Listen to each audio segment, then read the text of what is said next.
दोस्तों नमस्कार, आप सभी का स्वागत है आपके अपने यूट्यूब चैनल एक्सेस एकेडमी पर। दोस्तों आज की इस वीडियो में 12,460 शिक्षक भर्ती में स्कूल आवंटन से जुड़ी हुई बड़ी अपडेट, कब होगा स्कूल आवंटन, इस पर डिस्कस करेंगे। वहीं सुप्रीम कोर्ट सुनवाई के लिए सरकार और विभाग की क्या तैयारी है, उस पर भी डिस्कस करेंगे। और इसके साथ साथ एक बड़ी अपडेट निकलकर सामने आ रही है कि स्कूल आवंटन एंड नियुक्ति पर डीजी व सचिव कोर्ट में तलब। वहीं 72,825 शिक्षक भर्ती में 12,091 की लिस्ट पर कोर्ट में फाइनल सुनवाई के बाद ऑर्डर रिजर्व होने के बाद एक और नई रिट उसके साथ कनेक्ट हुई है। रिट की सुनवाई का आदेश जारी हुआ है। क्या है नया तमाशा 72,825 शिक्षक भर्ती में 12,091 की लिस्ट पर, उसको विस्तार पूर्वक डिस्कस करेंगे इस वीडियो के माध्यम से। आप सभी से निवेदन है वीडियो को बिना स्किप किए अंत तक देखें, जिससे वीडियो में शेयर की गई सारी जानकारी को आप आसानी से समझ सकें। तो आइए दोस्तों शुरू करते हैं आज का ये वीडियो। अगर अभी तक आपने चैनल को सब्सक्राइब नहीं किया, प्लीज चैनल को सब्सक्राइब करके बेल आइकन जरूर दबाएं आगे की लेटेस्ट अपडेट पाने के लिए। तो आइए साथियों शुरू करते हैं आज का ये वीडियो। दोस्तों आप सभी लोग जानते हैं 12,460 शिक्षक भर्ती मामले में सुप्रीम कोर्ट में 3 अप्रैल को बहुत ही महत्वपूर्ण सुनवाई लगी हुई है। और यहां आप सभी को बता दें, चयनितों की तरफ से विभाग और सरकार पर कोई भी प्रेशर बिल्डअप करने का प्रयास नहीं किया जा रहा है, क्योंकि आप सभी लोगों का जो 11 मार्च सुप्रीम कोर्ट सुनवाई के पहले एक प्रयास रहा था कि सरकार और विभाग पर दबाव बना करके मजबूती से पक्ष रखने के लिए कहीं ना कहीं दबाव बनाया जाए, जो सफल भी हुआ था आप सभी का। वो उस तरीके का दबाव या अधिकारियों से मुलाकात का कोई क्रम 3 अप्रैल सुप्रीम कोर्ट सुनवाई से पहले देखने को नहीं मिल रहा है। हालांकि कुछ चयनित साथियों की तरफ से लगातार प्रयास किया जा रहा है, लेकिन जिस तरीके से 11 मार्च की सुप्रीम कोर्ट सुनवाई से पहले एफर्ट किया गया था, उस तरीके का एफर्ट इस वक्त देखने को नहीं मिल रहा है। कुछ साथी लगातार सचिव सर से मुलाकात कर रहे हैं और नए डीजी से भी मुलाकात कर रहे हैं, और इसके साथ साथ एक हमारे भाई साहब हैं जो जनप्रतिनिधियों से मुलाकात कर सचिव सर को फोन करा रहे हैं कि 12,460 शिक्षक भर्ती में जो 3 अप्रैल सुप्रीम कोर्ट सुनवाई लगी हुई है वहां बेहतर पैरवी करें। तो देख लेते हैं, हमारे एक ही मित्र जो लगातार 2 दिनों से भाग दौड़ कर रहे हैं और स्कूल आवंटन के लिए कहीं ना कहीं जनप्रतिनिधियों के माध्यम से सचिव सर से वार्ता करा रहे हैं, खुद सचिव सर से मिल रहे हैं। उनकी तरफ से कुछ छोटा सा जो एफर्ट किया गया है उस पर नजर डालते हैं, उसके बाद आगे की खबर को डिस्कस करेंगे।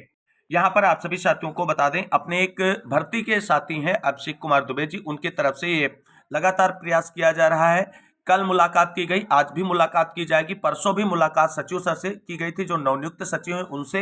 यहाँ पर आप सभी लोग देख सकते हैं प्रिय साथियों, आज विधायक भाई प्रवीण पटेल जी फूलपुर प्रयागराज से मुलाकात किया और विधायक जी ने माननीय सचिव साहब को बधाई दी और 12,460 शिक्षक भर्ती के सभी 5,000 चयनित साथियों को विद्यालय आवंटन का निर्देश दिया। माननीय सचिव साहब ने विधायक जी को पूर्ण आश्वासन दिया है कि माननीय सर्वोच्च न्यायालय में आगामी 3 अप्रैल को होने वाली सुनवाई में सरकार अपना पूर्ण पक्ष रखेगी। साथियों, हाईकोर्ट में व्यस्तता होने के साथ साथ अपने स्तर पर से पूर्ण प्रयास कर रहा हूं कि जल्द से जल्द हम और आप सभी अपने विद्यालय में हो। कल दोपहर यानी आज के लिए बोला गया है, आज दोपहर कैबिनेट मंत्री नंद गोपाल नंदी जी से मिलने का प्रयास करूंगा। धन्यवाद। ये अभिषेक कुमार दुबे जी की तरफ से प्रयास किया जा रहा है पिछले 3 दिनों से। आज आपको बता दें, इनकी मुलाकात जो है कैबिनेट मंत्री नंद गोपाल नंदी जी से होने वाली है और इनसे भी नवनियुक्त सचिव सर को स्कूल आवंटन और सुप्रीम कोर्ट में बेहतर पैरवी के लिए जो है फोन करा करके वार्ता कराई जाएगी। तो इस तरीके का एफर्ट अन्य सभी चयनित साथियों को करना चाहिए। लेकिन दोस्तों, बड़ी विडंबना यह है कि हमारे चयनित भाई बहन जो हैं वो सुप्रीम कोर्ट में अपना पक्ष किस तरीके से रखा जाए इसको लेकर के एकमत नहीं है, एकजुट नहीं है, संगठन का अभाव है और सुप्रीम कोर्ट में केस लड़ने के लिए 10 टीमें बन चुकी हैं। कल एक नई टीम भी सोशल मीडिया पर निकलकर सामने आ रही है। तो ये 20 टीमें बनाने से दोस्तों कुछ नहीं होगा। एक टीम बनाइए, मजबूती के साथ चीजों को आगे बढ़ाइए, सरकार पर और विभाग पर दबाव बनाएं कि 3 अप्रैल किसी भी तरीके से solicitor general of India Tushar Mehta sir को खड़ा करे और जो ऑर्डर मॉडिफिकेशन की एप्लीकेशन सुप्रीम कोर्ट के अंदर मूव कराई है उस पर डायरेक्शन ले और चयनितों का स्कूल आवंटन हो। लेकिन ये हो नहीं रहा है दोस्तों, यही एक विडंबना है और वास्तव में ये सच्चाई है और इससे सभी को रूबरू होना पड़ेगा। आप अपनी टीमें बना करके अपना पक्ष रखने के लिए अपने अधिवक्ता हायर करने की बात कर रहे हैं, वो आपका एक अपना एफर्ट है, अच्छी बात है। अगर आपका अधिवक्ता खड़ा भी होता है 3 अप्रैल सुप्रीम कोर्ट सुनवाई को, तो वहां पर आप सभी को बता दें उसकी बहस केवल और केवल सरकारी अधिवक्ता की तरफ से अगर कोई कमजोर पॉइंट होता है, कोई कमजोर बहस होती है, तभी वो बात को आगे कैरी ऑन कर सकता है। अन्यथा सरकारी अधिवक्ता को ही अपने ऑर्डर मॉडिफिकेशन एप्लीकेशन पर आर्गुमेंट करना है, जहां से स्कूल आवंटन का आदेश निकलेगा। तो कुल मिलाकर के आप सभी को बता दें, एक छोटा सा प्रयास इस तरीके से कर लिया जाता कि कुछ बड़े जनप्रतिनिधियों, माननीय बेसिक शिक्षा मंत्री जी, यहां तक आप सभी को बता दें अगर हो सके तो उप मुख्यमंत्री या मुख्यमंत्री जी से मुलाकात कर स्कूल आवंटन को लेकर के सुप्रीम कोर्ट में बेहतर और मजबूत पैरवी के लिए एक छोटा सा प्रयत्न अगर कर लिया जाता तो बहुत बेहतर होता, और यह प्रयास 3 अप्रैल से पहले किया जाना चाहिए है हम सभी को। अब देखते हैं क्या हमारे इस वीडियो को देखने के बाद कुछ चयनित भाई बहन ऐसा प्रयास और एफर्ट करेंगे अपनी स्कूल आवंटन की प्रक्रिया को सुनिश्चित कराने को लेकर के, या सब जैसे चल रहा है वैसे ही चलता रहेगा। जो चंदे के लिए अपनी टीम बना करके प्रयास कर रहे हैं वो करते रहेंगे, और जो कुछ साथी हमारे केवल और केवल सरकार पर दबाव बना करके सरकार के सहारे बैठे हैं कि सरकार एप्लीकेशन जो मूव कराई है उस पर ऑर्डर लेकर के आए, चयनितों को स्कूल आवंटित हो। अब देखना यह है कि जब आप सब इतने बिखरे हुए हैं तो आपके बिखराव का नतीजा 3 अप्रैल को क्या निकलकर सामने आता है वो बहुत ही महत्वपूर्ण होगा। अब मूव करते हैं अगली महत्वपूर्ण अपडेट की। तो दोस्तों आप सभी को बता दें 12,460 शिक्षक भर्ती में सभी चयनित भाई बहन जिनके हाथ में नियुक्ति पत्र है उन सभी का इस वक्त का एक सबसे बड़ा प्रश्न है कि स्कूल आवंटन कब होगा।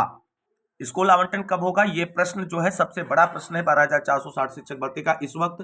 तो दोस्तों आप सभी साथियों को बता दें, स्पष्ट बात बताने जा रहे हैं, कोई इसमें बनावटी बात नहीं है। 12,460 शिक्षक भर्ती मामले में 3 अप्रैल की जो डेट है सुप्रीम कोर्ट में सुनवाई की वो बहुत ही महत्वपूर्ण है, और वहां से आप सभी की दिशा दशा और भविष्य तीनों तय होने वाला है। अगर आप सभी को बता दें सरकार अपने ऑर्डर मॉडिफिकेशन की एप्लीकेशन पर आर्गुमेंट करते हुए स्कूल आवंटन के लिए डायरेक्शन लेने में सफल होती है 3 अप्रैल को सुप्रीम कोर्ट से, तो आप सभी का स्कूल आवंटन 3 अप्रैल को ही सुनिश्चित हो जाएगा, और उसके तुरंत बाद विभाग की तरफ से ऑफिशियल आदेश आपको देखने को मिलेगा। तो 3 अप्रैल बहुत ही इंपॉर्टेंट दिन है और टर्निंग आप कह लीजिए डेट है आप सभी के लिए। अगर सरकार सफल होती है और उसे डायरेक्शन मिलता है सुप्रीम कोर्ट से तो स्कूल आवंटन की प्रक्रिया 3 अप्रैल से ही शुरू हो जाएगी।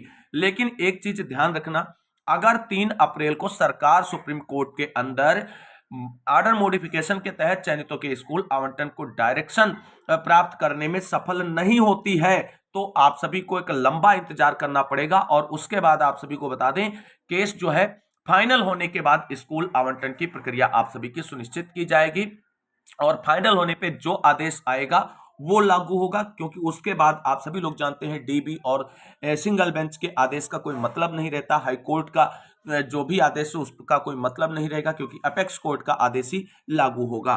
तो कुल मिलाकर के आप सभी को बता दें आपके पास 3 अप्रैल जो है वो एक टर्निंग डेट है, और इस डेट को जाया मत जाने दीजिए। किसी भी प्रकार से आप प्रयास करें, कुछ भी करें, लेकिन स्कूल आवंटन का डायरेक्शन आपको मिलना ही चाहिए 3 अप्रैल सुप्रीम कोर्ट सुनवाई, वरना इंतजार आपका लंबा हो जाएगा। यही दोस्तों सच्चाई है।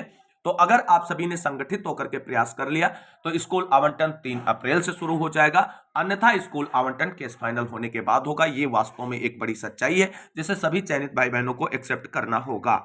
वहीं दोस्तों आप सभी को बता दें 12,460 शिक्षक भर्ती में आप सभी लोग जानते हैं आप सभी की शिकायतों के निस्तारण को लेकर के बेसिक शिक्षा विभाग की तरफ से एक पोर्टल पर आप सभी की शिकायतों को लिए जाना है, लेकिन 20 तारीख से आप सभी के लिए पोर्टल खोला जाना चाहिए था, लेकिन कल टेक्निकल इशू होने के कारण आप सभी की शिकायतों को लेने के लिए विभाग की तरफ से पोर्टल ओपन नहीं किया गया।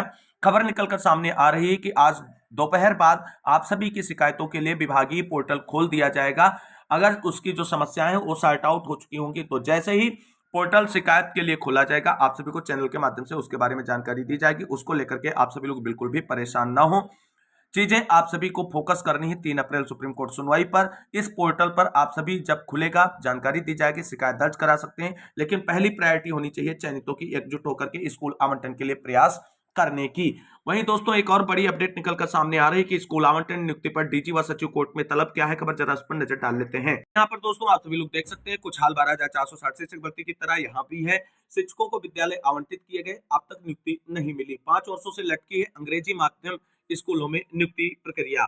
बेसिक शिक्षा परिषद द्वारा संचालित इंग्लिश मीडियम स्कूलों में चयनित शिक्षकों की नियुक्ति पिछले 5 वर्षों से लटकी। इस कारण परिषद के स्कूलों को इंग्लिश मीडियम स्कूल में परिवर्तित करने की पूरी योजना खटाई में पड़ गई। इलाहाबाद हाईकोर्ट ने अधिकारियों की इस हीलावाली पर नाराजगी जताते हुए बेसिक शिक्षा परिषद के विशेष सचिव और निदेशक बेसिक शिक्षा परिषद को शुक्रवार को हाजिर होने का निर्देश दिया है। यह आदेश न्यायमूर्ति सौरभ श्याम शमशेरी ने उमेश कुमार वर्मा वाल्मीकि याचिका पर सुनवाई करते हुए दिया है। न्यायालय ने इस मामले की सुनवाई प्रतिदिन कर रहा है। याचियों के अधिवक्ता नवीन कुमार शर्मा का कहना था कि बेसिक शिक्षा परिषद ने वर्ष 2019 में कुछ स्कूलों में अंग्रेजी माध्यम से शिक्षण कार्य करने का निर्णय लिया। इसके लिए विशेष योग्यता के अध्यापकों की आवश्यकता थी। परिषद ने कार्यरत अध्यापकों से ही योग्यता के आधार पर इंग्लिश मीडियम स्कूल में पढ़ाने के लिए आवेदन आमंत्रित किया। आवेदन करने वाले अध्यापकों की लिखित परीक्षा व साक्षात्कार के बाद उन्हें विद्यालय आवंटित कर दिए गए, लेकिन अब तक किसी भी अध्यापक को आवंटित विद्यालय में नियुक्ति नहीं दी गई है।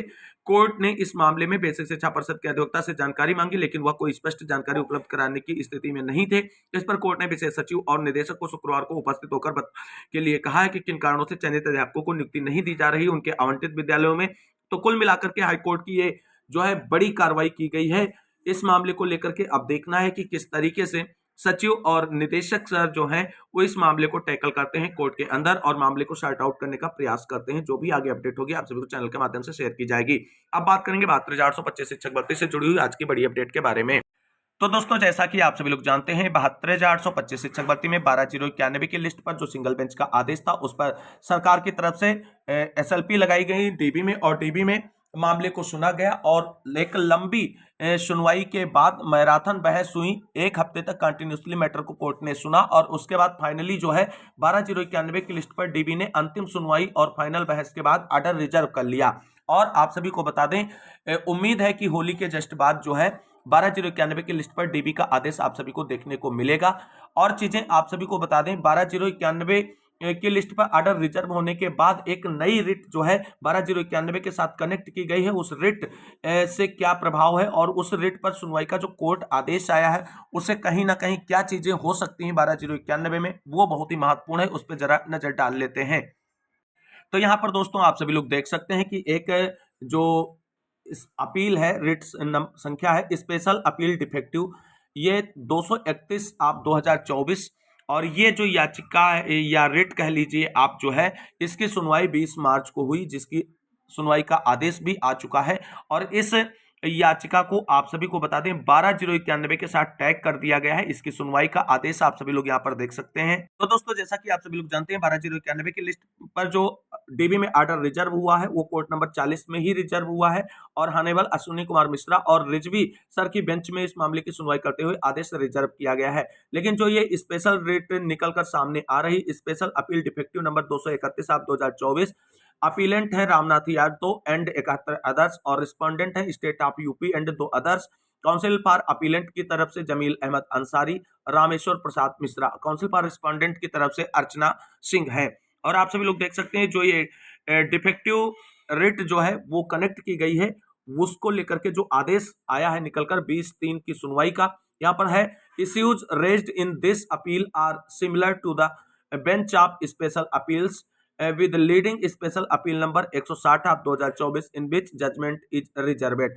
यहाँ पर आप सभी लोग देख सकते हैं ये स्पेशल अपील जो है वो सरकार की थी 160 आप 2024, जिस पर डीबी में सुनवाई होते हुए आदेश रिजर्व किया गया है। और इस स्पेशल डिफेक्टिव अपील की जो याचिका है उसको सुनवाई करते हुए आदेश निर्गत किया गया है similar to the bunch of special appeal, यानी इस स्पेशल अपील के साथ जितनी भी कनेक्टेड याचिकाएं थी सुनी गई हैं उनके जैसा ही ये केस है। और यहाँ पर कहा गया है point 2 tag along with records of special appeal number 160 ऑफ 2024 एंड कनेक्टेड अपील्स, यानी इस रिट को भी जो 160 वाली याचिका है सरकार की उसके साथ जो है टैग कर दिया गया है।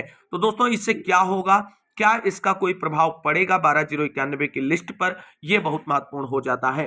तो कुल मिलाकर के ये एक नई जो है रिट थी जो 12,091 के साथ कनेक्ट हो चुकी है और इसके कनेक्शन का ये आदेश भी जारी किया गया है कोर्ट की तरफ से। कुल मिलाकर के 12,091 की लिस्ट पर इस याचिका से कोई बहुत विशेष प्रभाव नहीं पड़ने वाला है। हो सकता है केवल और केवल एक कुछ 2 से 4 दिन जो है ऑर्डर डिले हो सकता है इस याचिका के कनेक्ट होने से, बाकी और कोई चीजें विशेष बदलाव होने वाली नहीं है। उम्मीद रखें, भरोसा रखें डीबी पर, आपको जल्द ही आप सभी को न्याय मिलेगा और 12,091 की लिस्ट पर फाइनली मुहर डीबी से भी लगने जा रही है। तो दोस्तों आज की इन महत्वपूर्ण खबरों के साथ आज के इस वीडियो में बस इतना ही। इस वीडियो को अंत तक देखने के लिए सभी साथियों को बहुत बहुत धन्यवाद। मिलते हैं अगली वीडियो में, तब तक के लिए सभी साथियों को जय हिंद, जय भारत, वंदे मातरम।